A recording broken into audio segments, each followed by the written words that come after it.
आज मैं आपके सामने जैनेंद्र जी द्वारा रचित कहानी अपना अपना भाग्य का रीडिंग करने जा रही हूँ।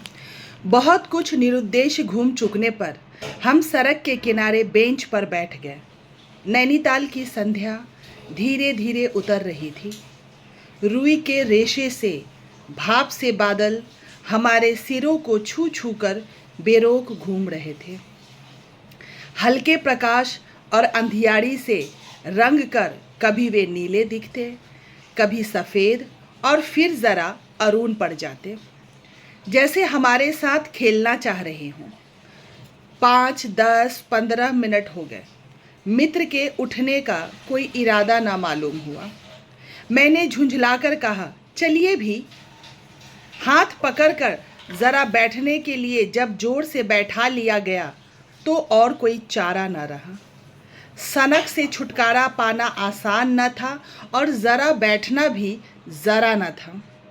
चुपचाप बैठे तंग हो रहा था, कुढ़ रहा था कि मित्र अचानक बोले, देखो वो क्या है। मैंने देखा कि कुहरे की सफ़ेदी में कुछ ही हाथ दूर से एक काली सी मूर्ति हमारी तरफ आ रही थी। मैंने कहा, होगा कोई। 3 गज की दूरी से दिख पड़ा एक लड़का, सिर के बड़े बाल खुजलाता चला आ रहा था। नंगे पैर, नंगे सिर, एक मैली सी कमीज लटकाए हैं। पैर उसके न जाने कहाँ पर रहे थे और वह न जाने कहाँ जा रहा था, कहाँ जाना चाहता था। न दायां न बायां था। पास की चुंगी की लालटेन के छोटे से प्रकाश वृत्त में देखा, कोई 10-12 बरस का लड़का होगा। गोरे रंग का है पर मैल से काला पड़ गया है। आंखें अच्छी बड़ी पर सूनी हैं। माथा जैसे अभी से झुर्रियाँ खा गया है। वह हमें ना देख पाया, जैसे वो कुछ भी ना देख रहा था। ना नीचे की धरती, ना ऊपर चारों ओर फैला हुआ कोहरा, ना सामने का तालाब और ना एकाकी दुनिया। वह बस अपने निकट वर्तमान को देख रहा था। मित्र ने आवाज़ दी, आय। उसने अपनी सूनी आंखें फाड़ दी। दुनिया सो गई है, तू ही क्यों घूम रहा है। बालक मूक फिर भी बोलता हुआ सा चेहरा लेकर खड़ा रहा। कहाँ सोएगा? यहीं कहीं। कल कहाँ सोया था? दुकान पर। आज वहाँ क्यों नहीं? नौकरी से हटा दिया गया। क्या नौकरी थी? सब काम, 1 रुपया और जूठा खाना। फिर नौकरी करेगा? हाँ। बाहर चलेगा? हाँ। आज क्या खाना खाया? कुछ नहीं। अब खाना मिलेगा? नहीं मिलेगा। यूं ही सो जाएगा? हाँ। कहाँ? यहीं कहीं, इन्हीं कपड़ों में। बालक फिर आंखों से बोलकर मुंह खड़ा था, आंखें मानो बोलती थीं। यह भी कैसा मूर्ख प्रश्न है। माँ बाप हैं? हाँ। कहाँ? 15 कोस दूर गांव में। तू भाग आया है? हाँ। क्यों? मेरे कई भाई बहन हैं, सो भाग आया।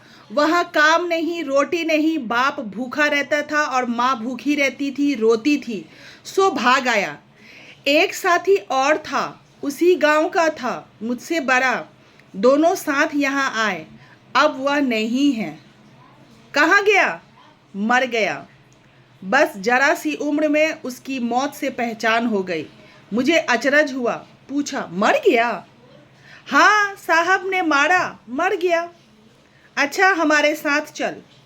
वह साथ चल दिया। लौटकर हम अपने वकील दोस्त के होटल पहुँचे। वकील साहब होटल के कमरे से उतर कर आए। काश्मीरी दुसाला लपेटे थे, मोजे चढ़े, पैरों में चप्पलें थी, स्वर में हल्की झुंझलाहट थी, कुछ लापरवाही थी। ओहो, फिर आप कहिए। आपको नौकर की ज़रूरत थी ना? देखिए, ये लड़का है। कहाँ से लाए? इसे आप जानते हैं? जानता हूँ, ये बेईमान नहीं हो सकता। अजी, ये पहाड़ी बड़े शैतान होते हैं। बच्चे बच्चे में अवगुण छिपे रहते हैं। आप भी क्या अजीब है, उठा लाए कहीं से। लो जी, ये नौकर लो। अरे मानिए तो, ये लड़का अच्छा निकलेगा। आप भी जी बस खूब है, ऐरे गैरे को नौकर बना लिया जाए और अगले दिन वह ना जाने क्या क्या लेकर चंपत हो जाए। आप मानते ही नहीं, मैं क्या करूं? माने क्या खाक, आप भी जी अच्छा मजाक करते। अच्छा अब हम सोने को जाते हैं। और वो 4 रुपए रोज के किराए वाले कमरे में सजी मसहरी पर सोने झटपट चले गए। बालक कुछ ठहरा, मैं असमंजस में रहा।